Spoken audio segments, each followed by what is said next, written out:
Assalamualaikum warahmatullahi wabarakatuh.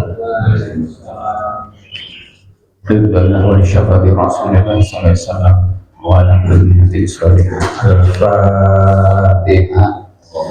A'udzu billahi minasy syaithanir rajim. Bismillahirrahmanirrahim. Alhamdulillahi rabbil alamin arrahmanir rahim maliki yaumiddin. Iyyaka na'budu wa iyyaka nasta'in ihdinas siratal mustaqim siratal ladzina an'amta 'alaihim ghairil maghdubi 'alaihim waladdallin. Raditu billahi rabban wa bil islami dinan wa bi Muhammadin nabiyyan wa rasulan. Rabbi zidni ilma warzuqni fahma. Amin. Sayyidul istighfar. Bismillahirrahmanirrahim. Allahumma anta rabbi la ilaha illa anta khalaqtani wa ana 'abduka wa ana 'ala ahdika wa wa'dika mastata'tu a'udzu bika min syarri ma sana'tu abu'u laka bi ni'matika 'alayya wa abu'u bi dhanbi faghfir li fa innahu la yaghfiru dzunuba illa anta. Bismillahirrahmanirrahim. Alhamdulillahi rabbil alamin wa bihi nasta'inu ala umuri dunya waddin wassalatu wassalamu ala ashrafil anbiya'i wal mursalin sayyidina wa maulana Muhammadin wa ala alihi wa ashabihi ajma'in. Rabbi shrah li sadri wa yassir li amri wahlul 'uqdatam min lisani yafqahu qawli. Amin. Qala ta'ala subhanaka la ilma lana illa ma 'allamtana innaka antal alimul hakim. Shadaqallahul azim. Amma ba'd. Jamaah salat subuh mushola An-Nur yang dirahmati Allah Subhanahu wa ta'ala. Puji syukur alhamdulillah. Marilah kita panjatkan kepada Allah Subhanahu wa ta'ala yang mana Allah masih membangunkan kita dari tidur kita sehingga kita masih dituntun oleh Allah juga untuk bersama-sama melangkahkan kaki kita menuju musola yang kita cintai ini untuk menunaikan sholat subuh secara berjamaah. Alhamdulillah. Sholawat dan salam marilah kita sampaikan pada junjungan kita Nabi Muhammad Sallallahu Alaihi Wasallam. Mudah-mudahan kita semuanya termasuk orang-orang yang akan mendapatkan syafaatul uzma besok di hari kiamat. Amin Allahumma amin. Bapak Ibu yang dirahmati Allah, kita melanjutkan bahasan pada pagi hari ini, yaitu kelanjutan dari tentang sholat jenazah. Ini bagian yang terakhir insya Allah.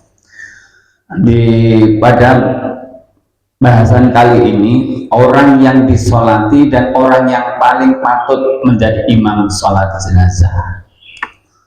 Sebagian besar ulama sepakat bahwa boleh mensolati jenazah setiap orang yang telah berikrar mengucapkan kalimat la ilaha illallah. Jadi orang yang pernah mengucapkan la ilaha illallah berarti dia adalah seorang muslim. Dalam masalah ini terdapat sebuah hadis yang menyatakan bahwa Rasulullah Shallallahu Alaihi Wasallam bersabda, "Sholatilah orang yang pernah mengucapkan la ilaha illallah." Hal itu berlaku termasuk bagi orang yang biasa melakukan dosa besar atau mempraktekkan bid'ah. Namun Imam Malik menghukumi makruh jika orang-orang soleh ikut mensolati jenazah orang yang seperti itu. Ia juga tidak setuju seperti imam ikut mensolati jenazah orang yang dijatuhi hukum had. Jadi seorang hakim, seorang jaksa itu sangat tidak dianjurkan mengikuti sholat jenazah terdakwa atau terpidana tadi.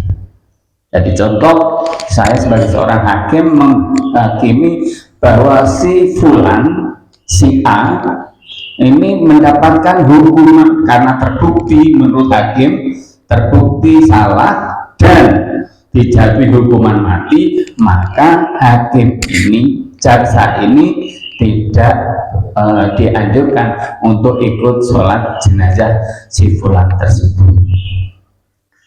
Para ulama berbeda pendapat tentang hukum mensolati jenazah yang mati bunuh diri. Sebagian mereka mengatakan orang seperti itu tidak boleh disolati, namun sebagian yang lain memperbolehkannya. Sebagian lagi melarang mensolat jenazah orang yang biasa melakukan dosa-dosa besar, penjahat, dan para pembuat bid'ah. Perbedaan pendapat para ulama tentang masalah ini tidak lepas dari perbedaan mereka tentang masalah sholat itu sendiri. Tentang orang-orang yang suka melakukan bid'ah, silang pendapat terletak pada pandangan para ulama. Apakah mereka itu dianggap kafir oleh perbuatannya tersebut atau tidak? Yang menganggap mereka kafir meskipun dengan menggunakan penakwilan yang cukup jauh, mengatakan bahwa orang-orang seperti itu tidak boleh disolati. Sementara yang tidak menganggap mereka kafir karena mereka orang-orang itu hanya mendustakan Rasulullah saja dan mereka memperbolehkan mensolati. Tetapi para ulama sepakat melarang mensolati orang yang munafik meskipun ia pernah berikrar mengucapkan kalimat syahadat berdasarkan firman Allah Subhanahu wa taala surat At-Taubah ayat 84, wala tusalli ala ahadin minhum mata abada wala taqum ala qabri. Dan janganlah kamu sekali-kali mensolati jenazah salah seorang di antara mereka, yakni orang-orang munafik, dan janganlah kamu berdiri di atas kuburnya. Perihal pendapat atau silang pendapat para ulama tentang larangan masalah sholat jenazah orang yang suka melakukan dosa-dosa besar, alasan satu-satunya ialah berdasarkan pendapat yang menyatakan bahwa ia dianggap kafir karena dosanya namun ia boleh, ini bukan namun ia bukan pendapat ulama ahli sunnah ya, jadi yang mengatakan karena dosa-dosa tersebut ya, dosa besar itu bukan termasuk orang ahli sunnah wal jamaah.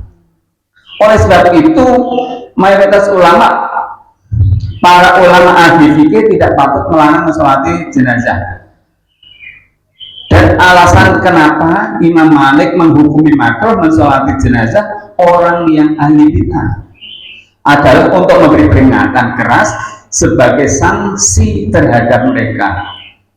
Imam Malik tidak setuju seorang qadhi atau hakim atau jaksa dilarang mensolati orang yang mati karena ia dijatuhi hukuman mati. Karena meskipun Rasulullah SAW tidak mensolati jenazah ma'is, tetapi beliau tidak melarang para sahabat mensolati jenazahnya, sebagaimana keterangan dalam sebuah hadis yang diriwayatkan oleh Abu Dawud. Yang diperdebatkan oleh para ulama ialah tentang mensolati jenazah orang yang mati bunuh diri. Soalnya ada sebuah hadis yang bersumber dari Jabir bin Samurah yang menyatakan sesungguhnya Rasulullah Shallallahu Alaihi Wasallam tidak berkenan mensolati jenazah orang yang mati bunuh diri. Jadi orang yang mati bunuh diri Rasulullah tidak mau mensolati. Ulama-ulama yang menilai hadis ini sahih, mereka mengatakan bahwa jenazah orang seperti itu tidak boleh disolati. Sebaliknya, ulama-ulama yang menilai hadis ini tidak sahih, mereka mengatakan bahwa hukum orang yang mati bunuh diri itu sama dengan hukum orang Islam pada umumnya, walaupun ia kelak akan masuk neraka seperti yang dijelaskan dalam sebuah hadis. Namun, ia bukan termasuk orang-orang yang akan kekal di neraka. Karena betapapun ia tetap berstatus sebagai mukmin. Rasulullah SAW mengutip firman Allah kepada malaikat, akhriju minan nari man fi qalbihi mithqala habbatin minal iman. Keluarkanlah dari neraka orang yang di dalam hatinya masih ada iman sebiji dzarrah. Ya, ini dasar bahwa semua orang Islam, entah itu ahli maksiat atau ahli ibadah atau bahkan sama sekali tidak ahli ibadah, tapi dia masih memiliki iman atau pernah mengucapkan la ilaha illallah, pasti masuk surga, tapi menunggu kapan, gitu. Para ulama juga terlibat silang pendapat tentang orang yang gugur sebagai syahid di medan perang. Kata Imam Malik dan Imam Syafi'i, ia tidak perlu disolati dan juga dimandikan. Tetapi kata Imam Abu Hanifah, ia harus disolati dan tidak perlu dimandikan. Nah, kalau orang-orang yang mati syahid, menurut Imam Malik dan Imam Syafi'i mengatakan demikian. Pangkal perbedaan pendapat tersebut karena beragamnya beberapa hadis yang menyinggung tentang hal itu. Abu Dawud meriwayatkan hadis yang bersumber dari Jabir. Sesungguhnya Rasulullah Shallallahu Alaihi Wasallam menyuruh untuk mengurus para korban syahid perang Uhud. Mereka dikubur dengan pakaiannya tanpa disolati dan tanpa dimandikan. Disebutkan dalam sebuah hadis musnad yang bersumber dari Ibnu Abbas, sesungguhnya Rasulullah Shallallahu Alaihi Wasallam mensolati para korban tewas perang Uhud, termasuk Hamzah, tanpa dimandikan dan tanpa ditayamumi. Hadis nada juga diriwayatkan dari Abu Malik Al-Ghifari, juga diriwayatkan anna Arabiyan ja'ahu sahmun fawaqa'a fi alatihi famata. Fasallan Nabi sallallahu alaihi wasallam wa qala inna hadza 'abdu kharaja jahidan fi sabilihi. Faqatala syahidan wa ana syahidun alaihi. Sesungguhnya ada seorang dusun yang terkena bidikan anak panah pada lehernya sehingga ia tewas.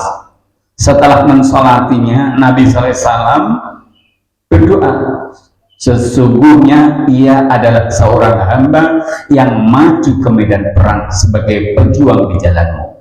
Ia gugur sebagai syahid dan aku orang yang menjadi saksinya. Rasulullah menyaksikan bahwa orang yang terkena bidikan anak panah tadi dianggap syahid. Nah, oleh Rasulullah SAW.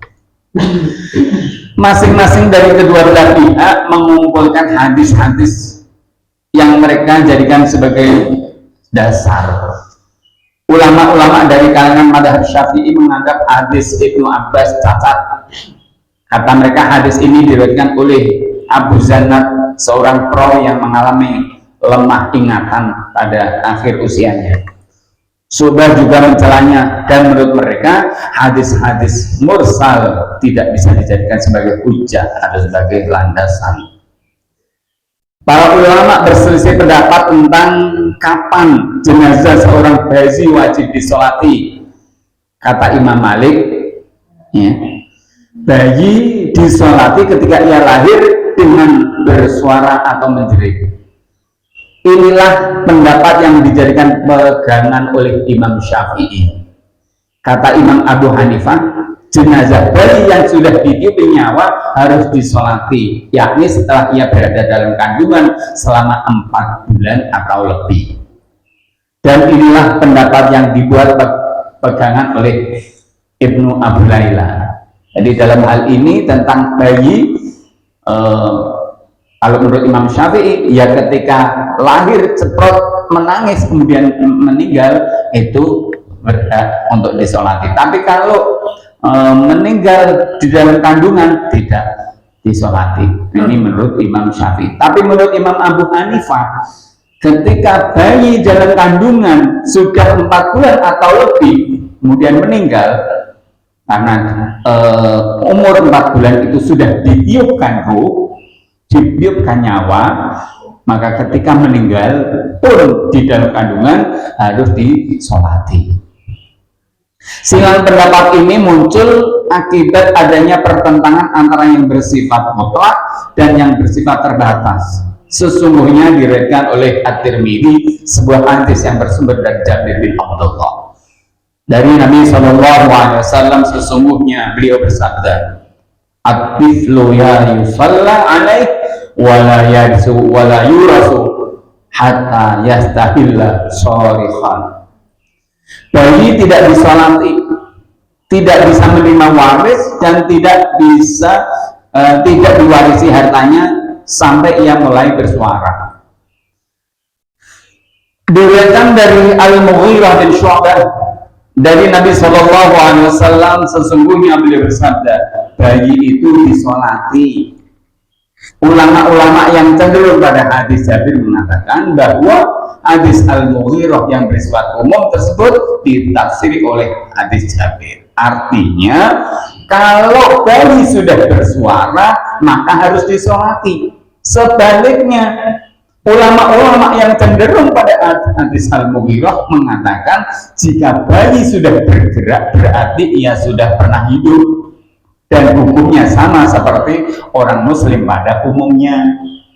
Padahal setiap muslim yang pernah hidup lalu meninggal dunia, jenazahnya wajib disolati. Ini hukum yang bersifat umum. Dan hadis Al-Mughirah tadi bersifat khusus, kira-kira seperti itulah tinjauan yang menggunakan pendekatan kias atau penyamaan sepadan. Malah ada sebuah pendapat yang kontroversial, yakni bahwa bayi tidak disolatkan secara mutlak. Diriwayatkan oleh Abu Dawud, sesungguhnya Rasulullah SAW tidak mensolati putranya yang meninggal dunia dalam usia 8 bulan. Tetapi juga ada riwayat yang menyebutkan sesungguhnya Rasulullah SAW mensolati putranya yang meninggal dunia dalam usia 70 hari. Selanjutnya, para ulama berselisih pendapat tentang anak kafir yang ditawan. Apakah kalau ia mati jenazahnya disolati? Kata Imam Malik mengutip pendapat ulama-ulama Basrah bahwa anak orang kafir yang memerangi kaum muslimin tidak disolati sampai ia mengerti tentang Islam, baik ia ditawan bersama orang tuanya atau tidak. Jadi status hukumnya sama seperti status hukum kedua orang tuanya, kecuali kalau kemudian ayahnya masuk Islam, ya, bayinya disolati ketika mati, maka ia ikut kepada sang ayah, bukan ibu, ya, bukan ibu. Sebagai patokannya ada ayah. Imam Syafi'i setuju pada pendapat Imam Malik. Tetapi jika salah satu dari orang tuanya masuk Islam, baik ayah atau ibunya, ia ikut padanya. Jadi bukan tergantung pada sang ayah saja, seperti pendapat Imam Malik. Kalau Imam Syafi'i, ya udah, kalau salah satu dari kedua orang tuanya masuk Islam, maka si bayi yang meninggal tadi ya harus disolati. Kata Imam Abu Hanifah, Anak orang kafir yang ditawan harus disolati karena status hukumnya sama seperti orang Islam yang menawannya. Dan kata Al-Auza'i, jika anak tersebut menjadi budak milik orang Islam dengan cara dibeli lalu yang meninggal dunia, maka jenazahnya disolati. Inilah yang berlaku berdasarkan fatwa.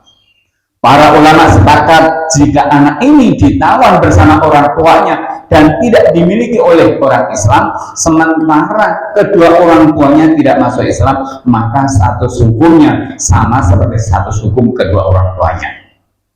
Perbedaan pendapat di antara para ulama ini muncul akibat mereka berbeda pendapat tentang kasus anak orang musyrik. Apakah kelak ia masuk pada para penduduk surga, ya, termasuk anggota penduduk surga, atau termasuk para penghuni neraka? Anak orang musyrik ini disebutkan dalam sebuah hadis bahwa status hukumnya sama seperti status hukum ayahnya. Dalilnya ialah sabda Rasulullah SAW, setiap anak itu dilahirkan dalam keadaan fitrah. Jadi status hukumnya sama seperti status hukum orang-orang mukmin. Adapun orang yang lebih berhak menjadi imam dalam, maksudnya saya sampaikan dulu, anak itu kan kullu mauludin yuladu ala fitrah. Setiap bayi yang lahir itu dalam keadaan fitrah. Fitrah suci dalam arti fitrah dalam hal masih murni. Fitrah manusia lahir, bayi lahir itu fitrah atas agama Allah. Fa'abawahu yuhawidanihi aw yunassirani aw yumajisani. Maka karena pengaruh dari kedua orang tuanya, anak ini bisa menjadi Yahudi, Nasrani atau Majusi. Itu pengaruh atas didikan orang tuanya. Tapi pada dasarnya adalah fitrah ala dinil Islam. Maka ketika anak ini lahir dari orang musyrik, orang kafir, sejatinya anak ini adalah fitrah suci ala dinil Islam, atas agama Islam. Nah, kayak gitu. Maka pendapat yang mengatakan tadi setiap anak dari orang kafir musyrik meninggal dunia, ya harus disolati karena dalam keadaan fitrah, dalam keadaan suci. Nah, seperti itu. Adapun orang yang lebih berhak menjadi imam dalam sholat jenazah, ada yang berpendapat yaitu walinya, dan juga ada yang berpendapat penguasa wilayah. Bagi yang berpendapat walinya, mereka menyamakan sholat jenazah dengan sholat Jumat dari segi harus dilakukan dengan berjamaah. Sedangkan bagi yang berpendapat penguasa wilayah, mereka menyamakan dengan kewajiban-kewajiban lain yang menjadi tanggung jawab sang penguasa. Sama seperti dalam hal yang menyangkut urusan waris, mawaris, penguburan jenazah, dan lain sebagainya.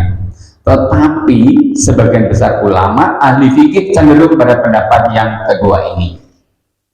Kata Abu Bakar bin Al-Mundhir, sesungguhnya Husain bin Ali mempersilakan Sa'id bin Al-As, gubernur Madinah, untuk menjadi imam sholat jenazah Hasan bin Ali. Sa'id menjawab, seandainya tidak ada sunnah Nabi, pasti aku menolak menjadi imam ini. Kata Abu Bakar bin Al-Mundhir, ini sama pendapatku dan pendapat sebagian besar ulama. Menurut sebagian ulama, boleh sholat gaib atas jenazah berdasarkan sebuah hadis tentang kematian An-Najasyi, ya, diceritakan. Tetapi menurut mayoritas ulama, hal itu hanya berlaku bagi penguasa tersebut. Soalnya yang boleh disolati ialah jenazah yang ada, bukan yang tidak ada atau yang gaib. Selanjutnya mereka berbeda pendapat, ya, berbeda pendapat tentang mensolati jenazah yang sudah tidak utuh, ya. Mengenai sholat gaib, mari saya sampaikan, ya. Ini sholat jenazah yang sudah tidak utuh jenazahnya. Menurut sebagian besar mereka tetap wajib disolati jika keadaannya tidak terlalu parah, karena masih bisa disebut jenazah atau mayat. Namun ada sebagian ulama yang tetap mewajibkan untuk mensolati sekalipun keadaannya sudah cukup parah, karena menghormati sebagian kecil berarti menghormati seluruhnya. Apalagi kalau yang sebagian kecil itu secara biologis berfungsi sangat vital. Nah, termasuk yang memperbolehkan sholat gaib. Ini kemarin sudah saya sampaikan pada penjelasannya, yakni sholat gaib ya ketika ya kita tidak menghadapi langsung jenazahnya. Nah, waktu mensolati jenazah, para ulama berbeda pendapat tentang waktu yang diperbolehkan melakukan sholat jenazah. Kata sebagian mereka, jenazah tidak boleh disolati dalam 3 waktu yang ada larangan melakukan sholat, yakni ketika matahari sebelum terbenam, ya sedang terbenam bukan sebelum, ketika matahari sedang terbit, dan ketika matahari sedang mulai condong ke arah barat. Ya, maksudnya di sini menjelang maghrib suruk, berasar menjelang suruk maghrib, terus menjelang terbit matahari bersolat subuh seperti ini, atau pas beduk ding-ding. Ini memang itu adalah larangan waktu sholat. Namun ketika ada sebab, larangan waktu sholat itu hanya berlaku sholat sunnah mutlak. Tapi kalau ada penyebab, ada sebab yang harus melakukan sholat jenazah, contoh di pagi hari, di hari raya Idul Fitri atau Idul Adha, kita masuk sebuah masjid setelah sholat subuh. Di sana kan ada anjuran untuk menunaikan sholat tahiyatul masjid. Maka di sini tidak termasuk dalam larangan melakukan sholat sunnah tadi, karena tahiyatul masjid sebagai penghormatan terhadap sebuah masjid. Begitu juga dengan kita mensolati jenazah. Mungkin karena kalau nunggu siang, karena meninggalnya mungkin sudah kemarin, ya, kemudian ingin segera dikuburkan begitu selesai sholat subuh.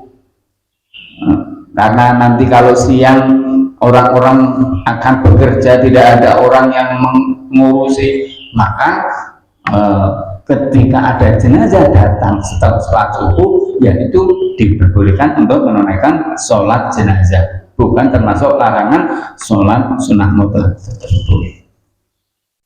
Nah, tempat sholat, para ulama berselisih pendapat mengenai mensolati jenazah di masjid. Nah, ini agak berbeda. Sebagian mereka memperbolehkannya, namun sebagian yang lain menganggap makruh, termasuk Imam Abu Hanifah dan sebagian murid Imam Malik.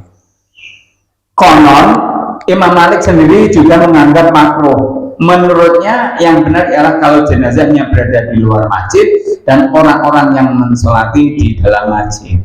Nah, ini aneh, sholat jenazahnya di luar, yang sholat di, padahal kemarin sudah dijelaskan posisi imam di mana. Kalau laki-laki posisinya di mana, perempuan di mana ada perbedaan. Nah, ini kok ada pendapat yang mengatakan sholat jenazah kalau di masjid, ya jenazahnya di luar, berarti menyalahi. Yang kita pakai yang mana? Ya, sholat di masjid sah-sah saja dengan beberapa catatan. Ya. Yang menjadi pemicu timbulnya perbedaan pendapat tersebut ialah hadis Aisyah dan hadis Abu Hurairah yang terkesan bertentangan. Disebutkan dalam hadis Aisyah yang diriwayatkan oleh Imam Malik, sesungguhnya ia menyuruh agar jenazah Sa'ad bin Abi Waqqas dibawa ke masjid untuk disolatkan agar ia bisa ikut mendoakannya. Tetapi para sahabat tidak setuju atas hal itu. Aisyah lalu berkata, cepat sekali orang-orang itu lupa kalau Rasulullah SAW hanya mau mensolati jenazah Sa'ad bin baik di masjid. Padahal Rasulullah pernah mensolati sahabat di masjid. Nah ini ada sahabat yang lain sepeninggal Rasulullah wafat, ada yang meninggal kok tidak boleh dibawa ke masjid. Nah ini cukup bedanya di situ. Nah akhirnya diingatkan, lupa jenengan semua udah lupa Pak bahwa Rasulullah itu pernah membawa jenazah, mensolati jenazah di masjid. Nah, tapi ya di sini kadang orang-orang memilih mensolatinya di rumah, nggak tahu, mungkin karena masjidnya jauh, padahal masjid ya terbuka. Bismillahirrahmanirrahim. Adapun hadis Abu Hurairah ialah sesungguhnya Rasulullah SAW, barang siapa mensolati jenazah di masjid, ia tidak mendapatkan apa-apa. Nah, ini alasan dari hadis tersebut. Maksudnya, ini ada catatan hadis aman itu diriwayatkan tunggal oleh Maula atau seorang perawi yang doif. Ya, hadis ini adalah hadis doif, maka tidak boleh dijadikan pedoman. Hadis yang mengatakan siapa mensolati jenazah di masjid yang tidak mendapat apa-apa, itu salah. Maksudnya hadisnya hadis doif. Hadis Aisyah memang ditetapkan sahih, sedangkan hadis Abu Hurairah ditetapkan sahih atau tidak disepakati kesahihannya, tetapi penolakan para sahabat atas perintah Aisyah menunjukkan bahwa saat itu yang populer di kalangan mereka ialah tidak mensolati jenazah di masjid. Hal itu diperkuat bahwa Rasulullah SAW pergi ke musola atau lapangan untuk sholat gaib atas jenazah An-Najasyi. Memang Rasulullah pernah melakukan sholat An-Najasyi itu seorang penggawa, pejabat, ya. Sholatnya di lapangan, ya, tidak dibawa ke masjid. Rasulullah pernah mensolati sahabat di masjid. Nah ini ada perbedaan pendapat. Nah, monggo yang aku lebih senang kalau di masjid itu kan tempatnya luas, longgar, jamaah yang bisa mengikuti banyak. Kalau di rumah sempit-sempitan, ya mungkin nggak tahu di rumah itu kesuciannya, tempatnya itu kan, nah, kita nggak tahu. Di masjid insya Allah suci. Sebagian ulama menganggap bahwa alasan larangan mensolati jenazah di masjid karena mayat manusia sama dengan bangkai. Ya Allah, ini alasannya seperti itu. Manusia dianggap bangkai, padahal manusia kalau sudah terpisah antara roh dan jasad bukan termasuk bangkai, tapi ada namanya sendiri, namanya jenazah. Tetapi alasan ini lemah karena hukum tentang bangkai telah digariskan oleh syariat dan tidak ada dalil yang menerangkan bahwa mayat manusia sama dengan bangkai. Ya, ini tadi pendapat yang aneh lah.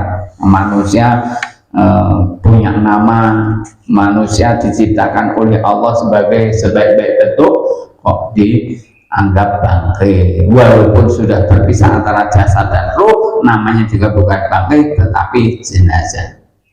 Ada sebagian ulama yang menghukumi makruh sholat jenazah di kubur, kemarin sudah saya sampaikan, dan ada riwayat pula yang melarangnya, tetapi sebagian besar memperbolehkannya berdasarkan dalil umum, yakni Rasulullah SAW tanah dijadikan untukku sebagai tempat sujud dan suci lagi mensucikan. Yang terakhir, syarat-syarat sholat jenazah. Sebagian besar ulama ahli fikih sepakat bahwa salah satu syarat sholat jenazah adalah suci. Jadi jenazah harus disucikan dulu, dimandikan dulu. Jangan begitu meninggal dunia kita datang-datang, kita yang ini mensolat itu, tapi jenazahnya disucikan dulu. Sebagaimana syarat lainnya ialah menghadap kiblat, dihadapkan ke kiblat. Jenazahnya yang dihadapkan ke kiblat juga. Yang mereka perhatikan ialah tentang kebolehan tayamum jika dikhawatirkan bisa membuat terlambat. Menurut sebagian mereka, boleh tayamum untuk sholat jenazah meskipun dikhawatirkan terlambat. Inilah pendapat Imam Abu Hanifah, Sufyan al-Auza'i, dan sejumlah ulama. Sementara menurut Imam Malik dan Imam Syafi'i juga Imam Hambali melarangnya. Ya, diupayakan kalau memang memungkinkan untuk berwudu dengan air, ya wudu dengan air, tidak tayamum. Alasannya nanti terlambat. Ya kalau memang terlambat, ya biasanya ditunggu, ya ditunggu. Nah, kecuali yang banyak, jamaah banyak, ya biasanya persiapan sebelum dilaksanakan sholat jenazah diumumkan bagi bapak-bapak para pelayat yang ingin mengikuti sholat jenazah, untuk persiapan dan lain sebagainya. Pemicu yang menimbulkan perbedaan pendapat tersebut ialah qiyas yang menyamakan masalah ini dengan sholat fardu. Para ulama yang menyamakannya jelas memperbolehkan hal itu. Yang dimaksud ialah menyamakan hilangnya waktu karena terlambat mensolati jenazah. Tetapi para ulama tidak menyamakannya, mereka jelas melarang hal tersebut. Sebab menurut mereka sholat jenazah adalah sholat fardu kifayah atau sunnah kifayah. Ya kalau udah mencukupi, ya udah, sudah diwakili oleh yang lain, muslim yang lain, sudah gugur kewajiban untuk mensolatinya. Ada sebagian ulama yang berpendapat kontroversial, kata mereka boleh sholat jenazah tanpa bersuci. Ya inilah pendapat Asy-Syu'bi. Alasan mereka karena sebutan atau istilah sholat itu tidak mencakup sholat jenazah. Yang tercakup di dalam istilah tersebut ialah sholat yang ada rukuk dan sujudnya. Jadi menganggap sholat jenazah itu bukan termasuk sholat. Nah, terus opo ya dungu. Padahal yang namanya sholat diawali dengan takbir, diakhiri dengan salam. Kalau sholat jenazah diawali takbir, diakhiri dengan salam, juga termasuk sholat. Tapi ada yang mengatakan itu bukan termasuk sholat. Nah, ini pendapat yang kontroversial. Nah, yang kita anut ya yang ini termasuk sholat. Sholatnya sholat fardu kifayah atau sunnah kifayah. Terakhir, tentang pemakaman. Para ulama sepakat tentang kewajiban menguburkan jenazah. Dasarnya ialah firman Allah, alam naj'alil arda kifata ahya'an wa amwata. Bukankah kami menjadikan bumi tempat berkumpul orang-orang hidup dan orang-orang mati? Nah, ini. Dan firman Allah dalam surat Al-Maidah ayat 31, Faba'atallahu ghuraban yab'athu fil ardh. Kemudian Allah menyuruh seekor burung gagak menggali-gali di bumi. Ini dalam arti untuk menguburkan jenazah. Imam Malik dan Imam Syafi'i menganggap makruh memplester kubur. Imam Abu Hanifah memperbolehkannya. Ini beda. Sebagian ulama menganggap makruh duduk di atas kubur. Saya sampaikan, besok di hari kiamat, kubur, orang yang dikubur itu akan dibangkitkan oleh Allah. Kalau diplester, diplester itu kan malah menyusahkan. Dan kalau diplester, dia akan mengurangi tempat tersebut untuk hak orang lain. Karena kubur itu bukan milik pribadi, kecuali kuburnya itu milik pribadi. Toh itu juga dimakruhkan secara fikih. Karena apa? Besok ketika hari kiamat, saat akan dibangkitkan oleh Allah, kok diplester, bahkan dicor sehingga susah. Nah, kalau orangnya mungkin orang alim, seorang wali yang menjadi kekasih Allah, dibangunkan dengan lemah lembut oleh Allah. Tapi orangnya yang sudah mungkin orang-orang biasa tapi diplester, dibeton, Allah marah, susah untuk membongkar, ibaratnya seperti itu. Akhirnya mendapatkan pukulan yang keras nanti oleh malaikat. Nah, tentang orang yang duduk ya di atas kubur. Sebagian ulama anggap makruh duduk di atas kubur, tetapi sebagian yang lain memperbolehkannya. Mereka menafsiri bahwa yang dimaksud dengan larangan duduk di atas kubur ialah untuk buang air, karena ada beberapa hadis yang memang melarang hal itu. Di antaranya hadis Jabir bin Abdullah, ia berkata Rasulullah SAW melarang memplester kubur, menulisinya, duduk di atasnya, dan mendirikan bangunan di atasnya. Ro'ani Rasulullah sallallahu alaihi wasallam ala qabrin faqala inzil anil qabri la tu'di sahibal qabri wa la yu'dika. Rasulullah SAW melihat aku sedang duduk di atas kubur, lalu beliau bersabda, turunlah dari kubur itu, jangan sampai kamu menyakiti penghuni kubur itu, dan jangan sampai pula ia menyakitimu. Jadi larangan duduk di atas kubur. Jadi panjenengan kalau saat pemakaman capek, ya jangan sampai duduk di atas kubur yang sudah diplester, yang sudah ditinggikan kayak ini. Ini seakan-akan tidak menghormati ahli kubur yang ada di dalamnya, yang ada di bawahnya, juga menyakiti perasaannya. Nah, seperti itu. Jadi kita sepakat yang ini. Jangan, kan ada ulama yang memperbolehkan. Nah, kita coba menghargai ahli kubur yang ada di dalamnya. Jangan sampai kita duduk di atas batu nisan. Ya.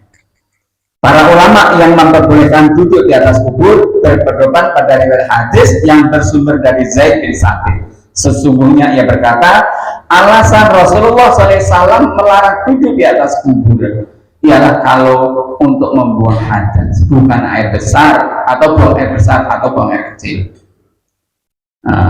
Kata mereka lebih lanjut, hal itu diperkuat oleh hadis yang bersumber dari Abu Hurairah yang berkata Rasulullah SAW bersabda, barang siapa duduk di atas kubur sambil buang air kecil atau buang air besar, seolah-olah ia duduk di atas bara api neraka. Inilah pendapat Imam Malik, Imam Abu Hanifah, dan Imam Syafi'i. Maka saya sampaikan kepada jemaah sekalian, ya ketika berada di pekuburan, kita harus hati-hati, jangan sampai kita menyakiti ahli kubur, ya, saudara kita yang ada di bawah sana. Ya, untuk sebagai bentuk penghormatan, ya kita berusaha. Tapi memang ini kadang jarang untuk dihindari, susah untuk dihindari, di mana para orang-orang yang berziarah sampai makamnya penuh kayak gitu, akhirnya duduknya ya sembarangan. Nah, ini sangat disayangkan. Oleh karena itu, ketika nanti panjenengan pas ikut ziarah, ya hormati, jangan sampai kita berjalan di atas, maksudnya melewati, katakanlah ini melewati, melangkai, ya melangkai juga. Apa namanya melangkai? Tidak duduk, tidak kencing, tidak pipis di situ, tapi melangkai tadi sebagai bentuk tidak menghargai, tidak menghormati ahli kubur yang ada di dalamnya. Demikian Bapak Ibu penyampaian materi pada kesempatan kali ini. Mudah-mudahan ini menambah hasanah wawasan keilmuan kita tentang jenazah, dan insya Allah pada pertemuan yang akan datang kita bahas tentang bab zakat. Jika nanti ada yang perlu didiskusikan, kita bahas yang setelah ini. Kita tutup dulu dengan bacaan wal asri dan doa kafatul majlis. Bismillahirrahmanirrahim. Wal asri innal insana lafi khusrin illa alladzina amanu wa amilus solihati wa tawassaw bil haqqi wa tawassaw bis sabr. Subhanakallahumma wa bihamdika asyhadu an la ilaha illa anta astaghfiruka wa atubu ilaik. Akhir kalam, Allahumma fiqh ila qawmi thariq. Assalamualaikum warahmatullahi wabarakatuh.